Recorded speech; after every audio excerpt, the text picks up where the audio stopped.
বন্ধুরা সবাই কেমন আছো? আশা করি সবাই অনেক ভালো আছো। তো আজকে আমি মূলত রান্না করব পোলাও। তো এখানে আমি পোলাও বেরেস্তা ভেজে নিচ্ছি।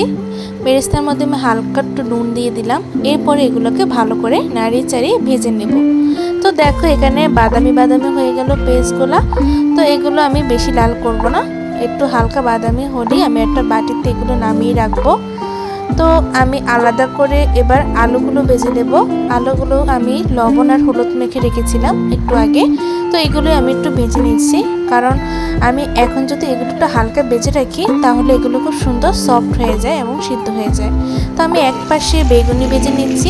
বেগুনি বানানোর জন্য আমি এখানে ব্যাটারে দিয়েছিলাম বেসন, চালের গুঁড়া, নুন আর হলুদ আর একটু সুজিটা দেওয়ার কারণ হচ্ছে এগুলো একটু মচমচে হবে, ভালো লাগবে খেতে। তো বেগুনিগুলো আমি একটা একটা করে খুব সুন্দর করে ভেজে নিচ্ছি। এর পাশে আমি পোলাওয়ের জন্য পেঁয়াজ আর মরিচটা ভেজে নিচ্ছি। এর মধ্যে আমি আদা বাটা দিয়েছিলাম, রসুন বাটাটা দিয়েছিলাম, এটা দেখানো হয়নি ভুলে। তো এখান দিয়ে আমি মাংসটা কষিয়ে নিচ্ছিলাম। মাংসের রেসিপিটা মূলত করা হয়নি, এটা আমি তোমাদের আরেকদিন দিয়ে দেবো।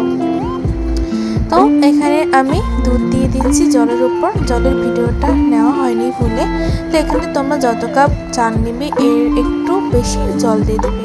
তো এখানে আমি আলুগুলো দিয়ে দিলাম, লবণ দিয়ে দিলাম, হালকা একটু চিনি দিয়ে দিলাম, 2 চামচ চিনি দিয়েছি যাতে একটু মিষ্টি মিষ্টি লাগে। তোমাদের পরিমাণ মতো তোমরা দিয়ে দেবে। এর মধ্যে হয়ে গেলে তো আমাদের পোলাও কেমন হলো কমেন্টে জানিও।